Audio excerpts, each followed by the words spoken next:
The United States is reminding the world that it's imperative to reduce or even completely cut ties with North Korea. Washington also appears to be actively investigating Chinese companies thought to be violating international sanctions to do business with the regime. Kwon Soa zooms in on the efforts to curb Pyongyang's nuclear ambition. The United States is pressing countries around the world to downgrade or sever their diplomatic and economic relations with North Korea.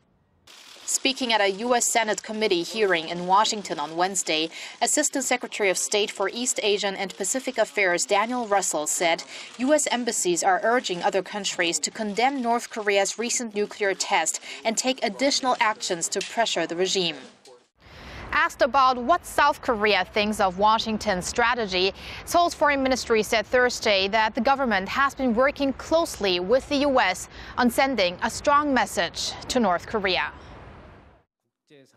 North Korea can only change its calculus if an environment is created in which the North cannot normally participate in the international community.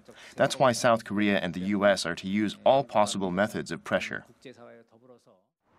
Speaking at the same hearing as Russel, the State Department's Sanctions Policy Coordinator Daniel Fried implied that Washington is continuing its investigation into Chinese entities that may have links to the financing of or provision of materials for Pyongyang's nuclear and missile development. He didn't elaborate on specific probes that may be ongoing. Fried said it would be useful if Chinese banks and firms understood the risks of dealing with North Korea.